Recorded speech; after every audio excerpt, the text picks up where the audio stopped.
Welcome to Quiet Moss Dreams. Today we will be reading about knights, princesses, and happy endings. Take a moment to get in a comfortable position and prepare for sleep.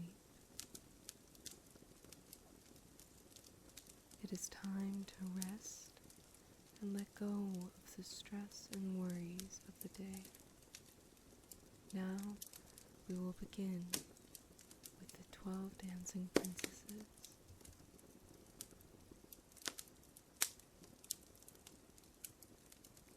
Briar Rose. A king and queen once upon a time reigned in a country a great way off, where there were in those days fairies.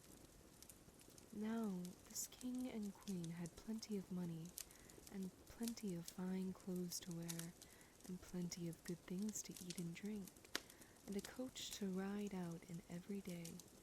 But though they had been married many years, they had no children, and this grieved them very much indeed. But one day, as the queen was walking by the side of a river, at the bottom of the garden she saw a poor little fish that had thrown itself out of the water and lay gasping and nearly dead on the bank. Then the queen took pity on the little fish and threw it again into the river, and before it swam away, it lifted its head out of the water and said, "I know what your wish is, and it shall be fulfilled. In return for your kindness to me, you will soon have a daughter." What the little fish had foretold soon came to pass, and the queen had a little girl, so very beautiful that the king could not cease looking on it for joy, and said he would hold a great feast and make merry, and show the child to all the land. So he asked his kinsmen, and nobles, and friends, and neighbors, but the queen said, "I will have the fairies also, that they might be kind and good to our little daughter." Now, there were 13 fairies in the kingdom, but as the king and queen had only 12 golden dishes for them to eat out of, they were forced to leave one of the fairies without asking her. So 12 fairies came, each with a high red cap on her head, and red shoes with high heels on her feet, and a long white wand in her hand. And after the feast was over, they gathered round in a ring and gave all their best gifts to the little princess. One gave her goodness, another beauty, another riches, and so on till she had all that was good in the world. Just as 11 of them had done blessing her, a great noise was heard in the courtyard, and word was brought that the 13th fairy had come, with a black cap on her head, black shoes on her feet, and a broomstick in her hand. And presently up she came into the dining hall. Now, as she had not been asked to the feast, she was very angry, and scolded the king and queen very much, and set to work to take her revenge. So she cried out, "The king's daughter shall, in her 15th year, be wounded by a spindle, and fall down dead."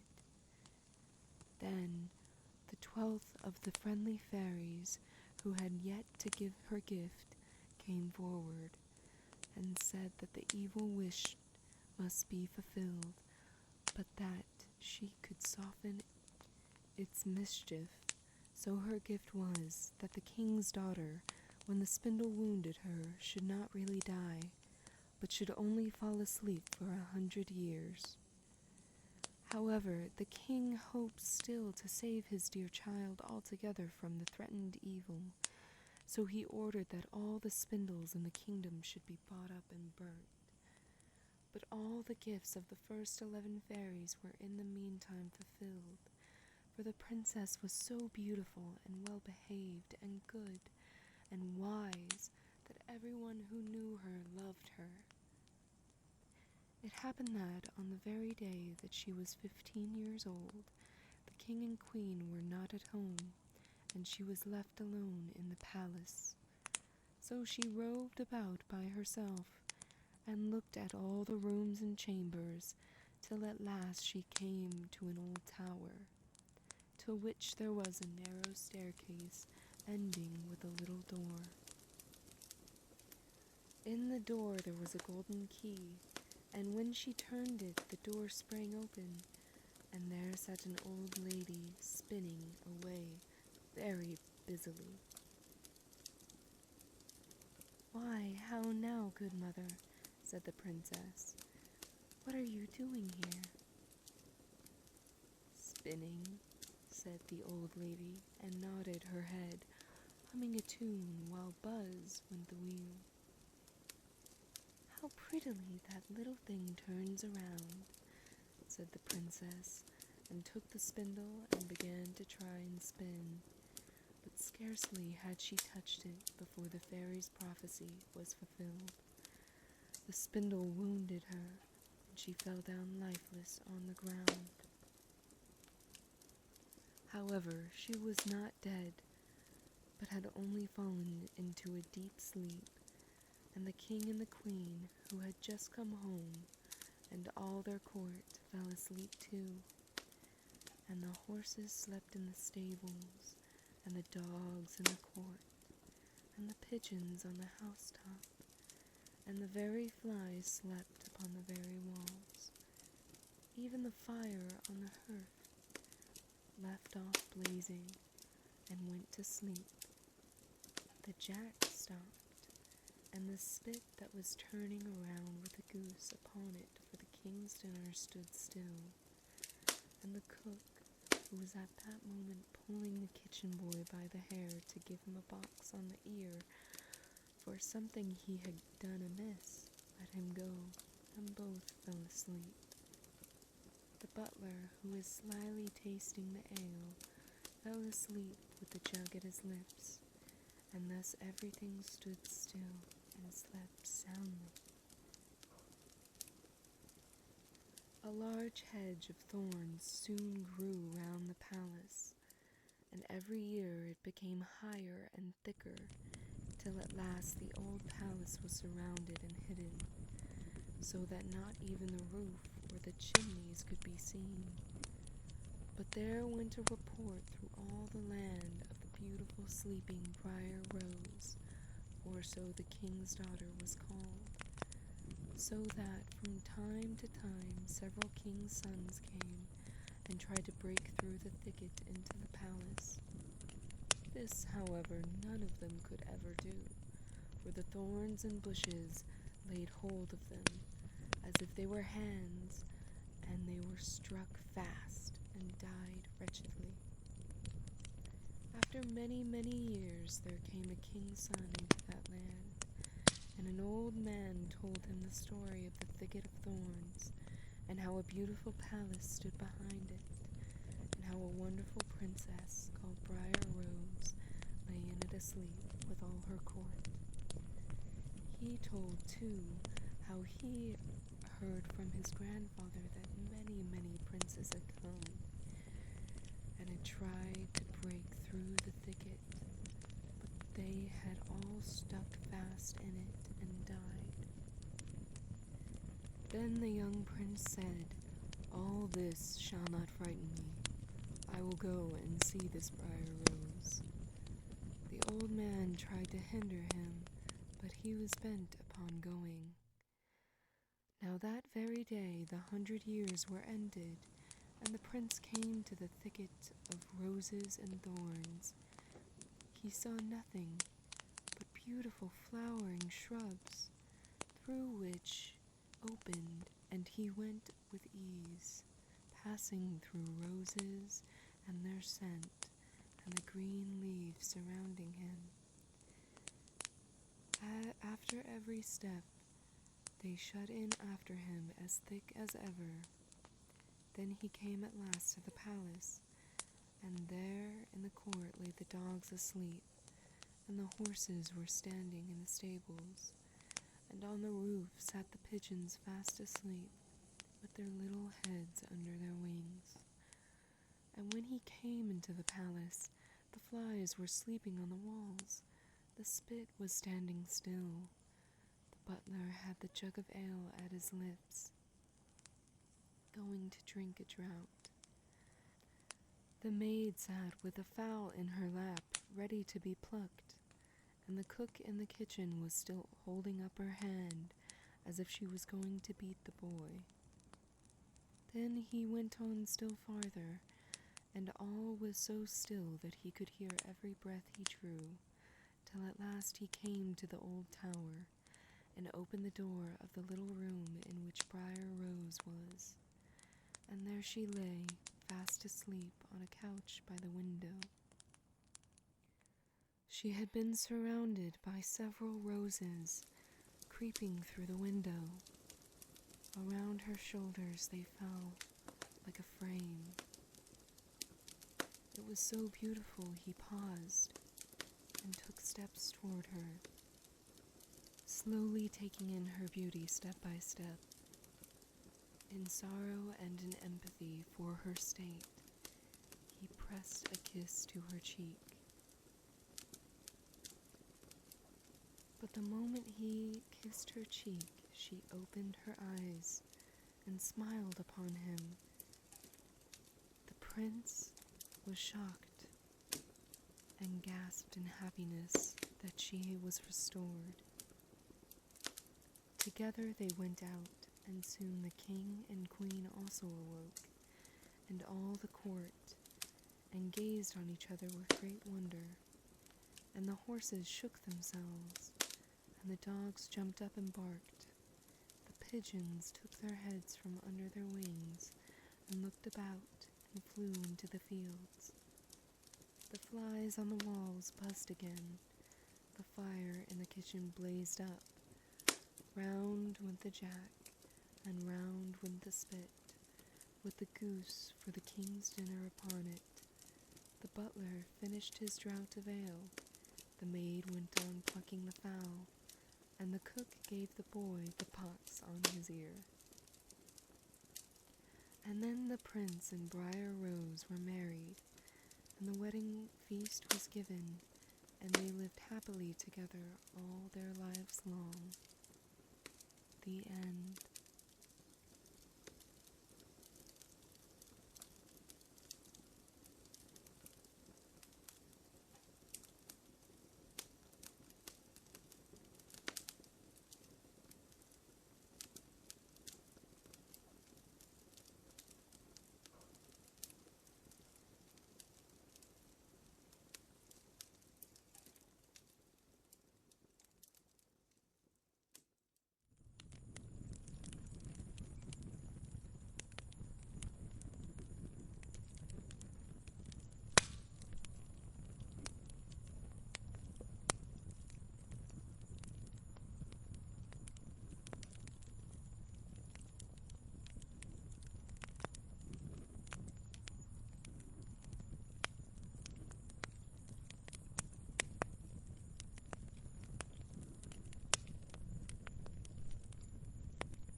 The 12 Dancing Princesses.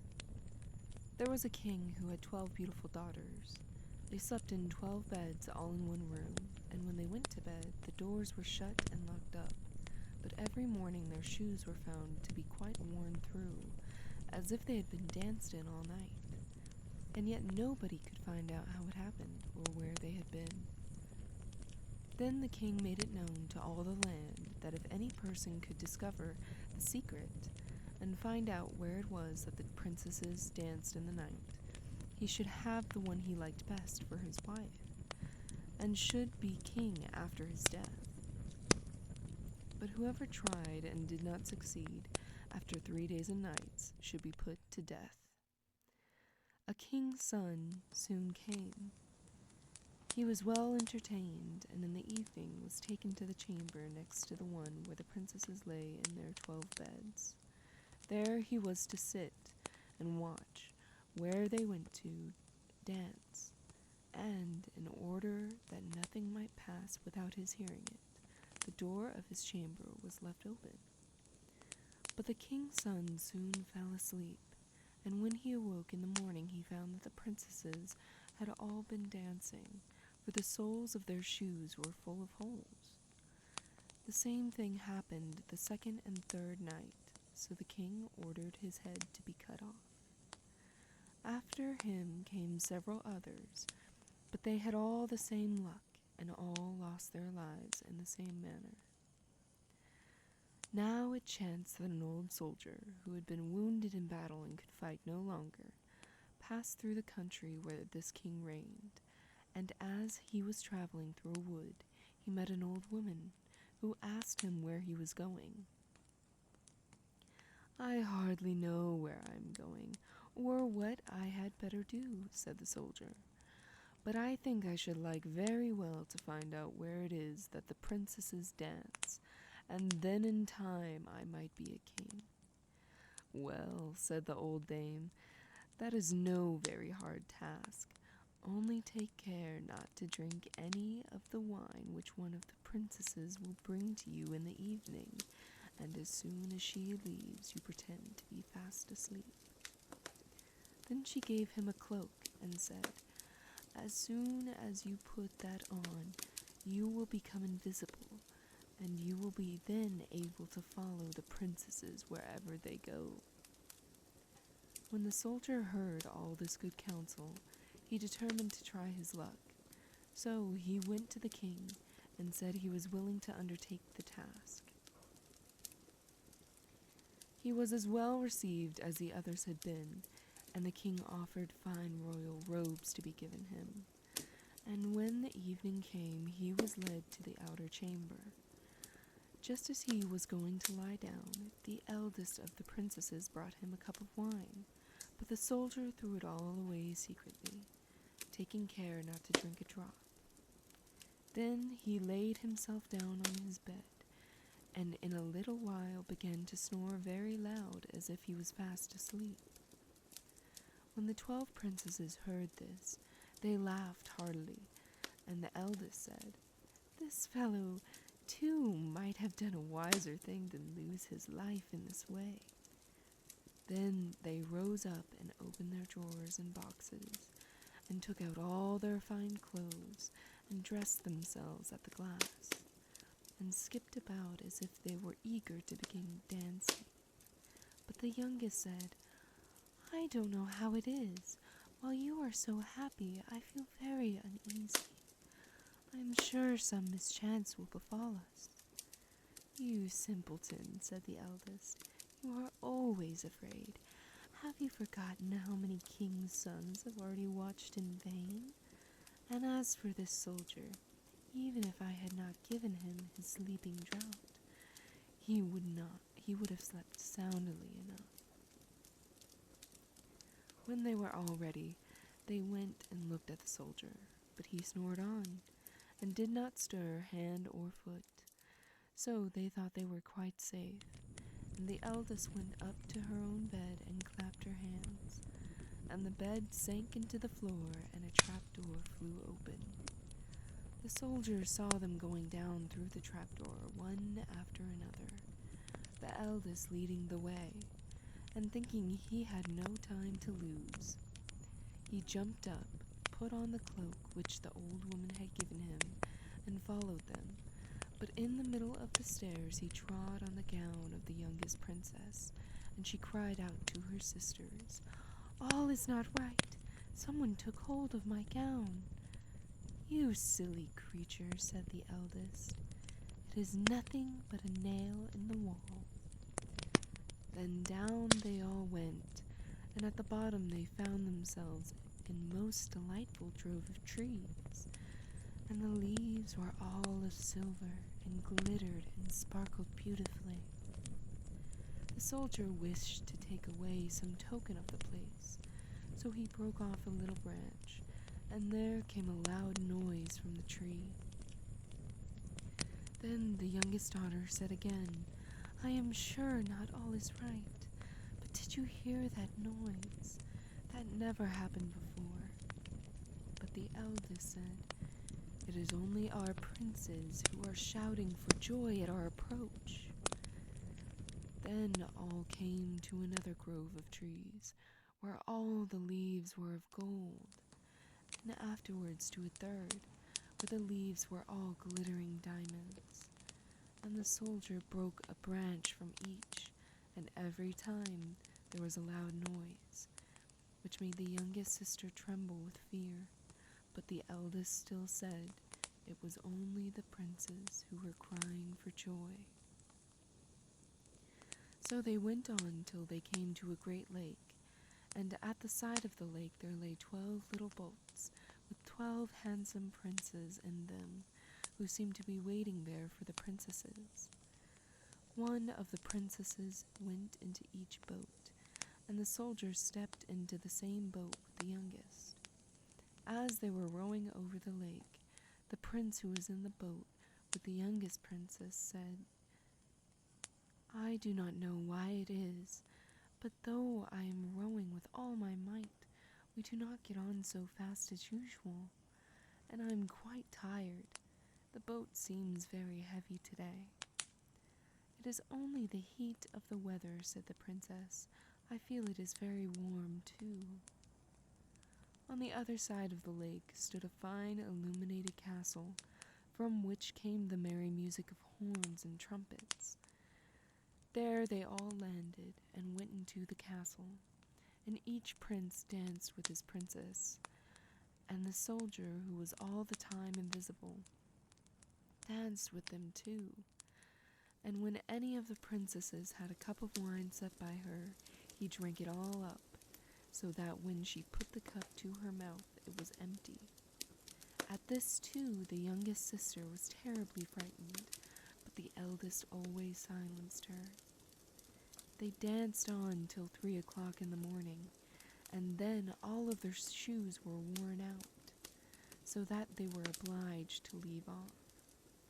The princes rowed them back again over the lake, but this time the soldier placed himself in the boat with the eldest princess, and on the opposite shore they took leave of each other, the princesses promising to come again the next night.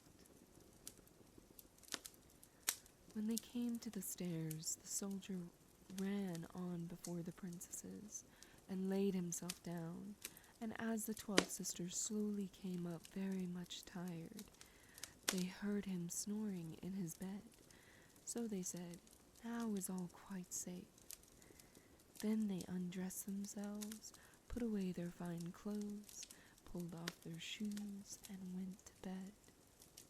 In the morning the soldier said nothing about what had happened, but determined to see more of this strange adventure, and went again the second and third night. And everything happened just as before. The princesses danced each time till their shoes were worn to pieces, and then returned home. However, on the third night the soldier carried away one of the golden cups as a token of where he had been. As soon as the time came where he was to declare the secret, he was taken before the king with the 3 branches and the golden cup, and the 12 princesses stood listening behind the door to hear what he would say. And when the king asked him, "Where do my 12 daughters dance at night?" he answered, "With 12 princes in a castle underground."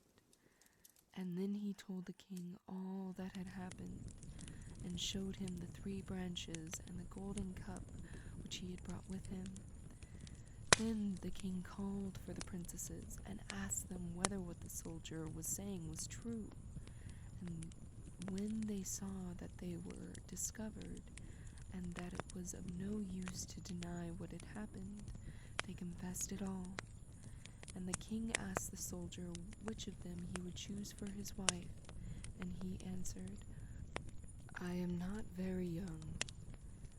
Therefore, any of the daughters will not suffice.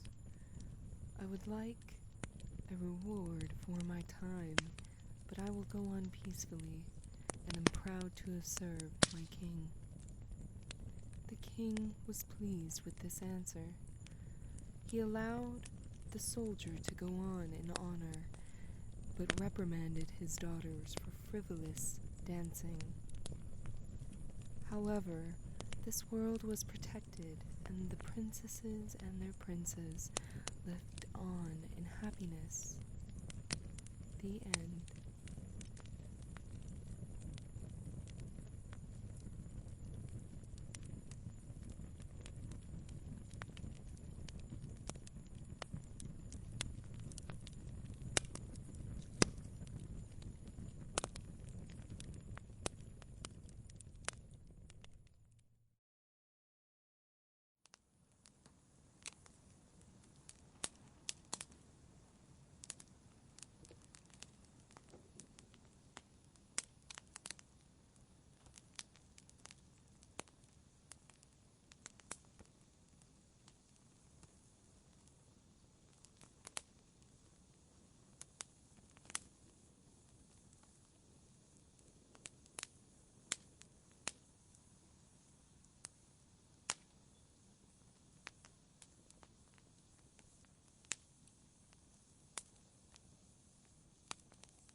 Rapunzel.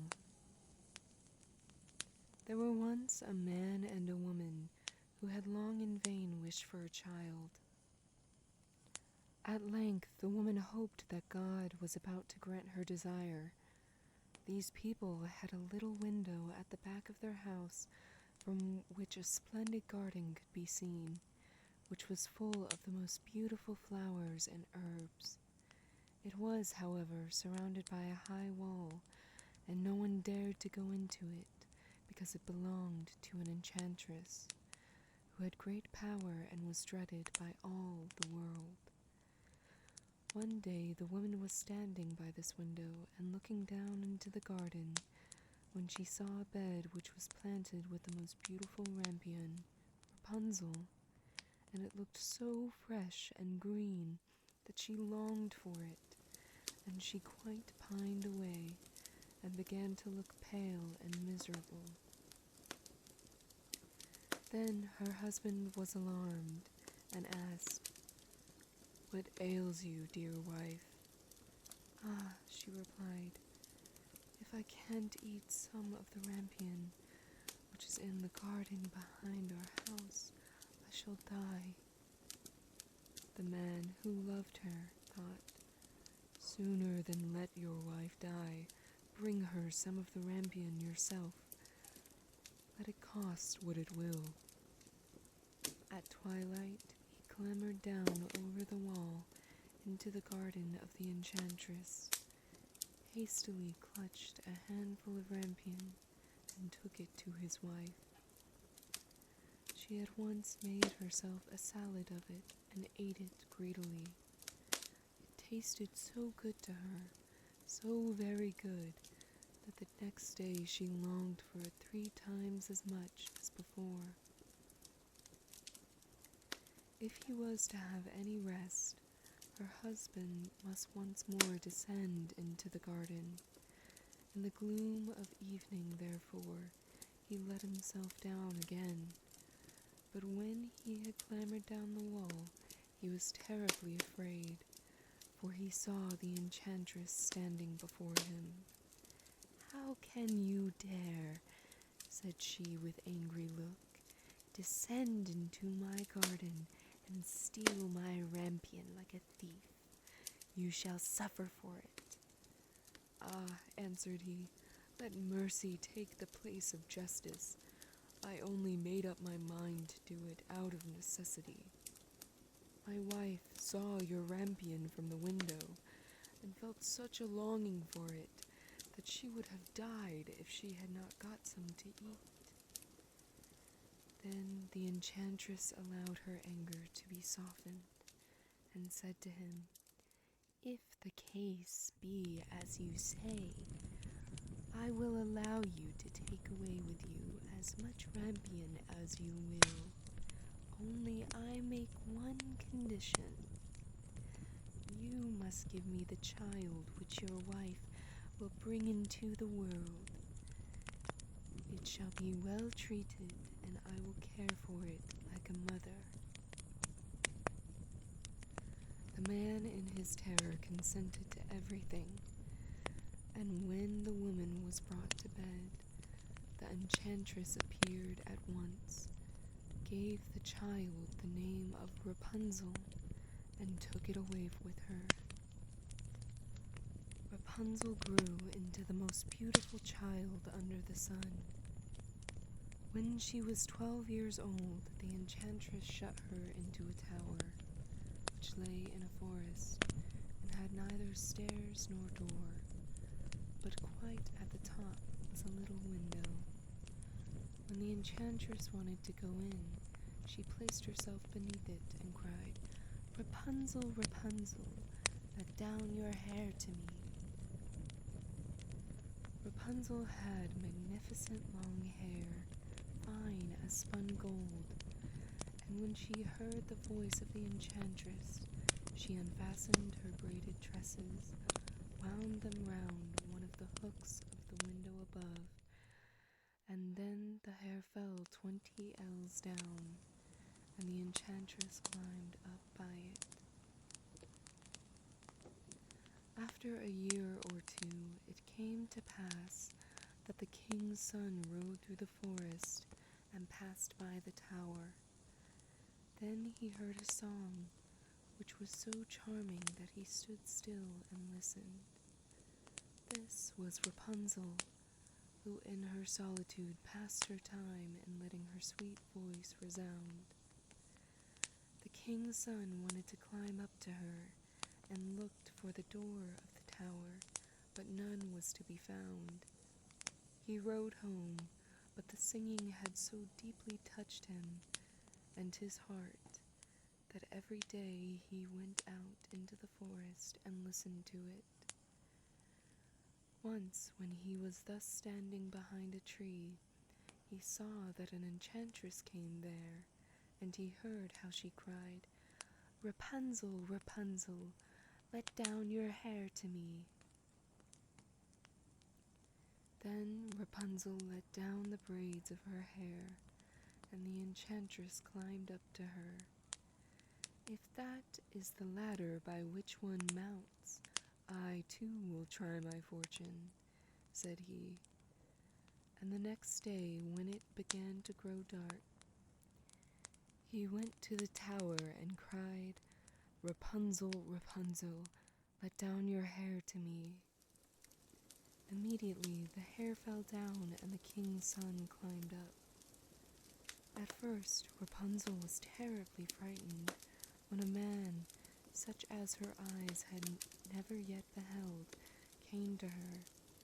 But the king's son began to talk to her quite like a friend, and told her that his heart had been so stirred that it had let him no rest, and he had been forced to see her.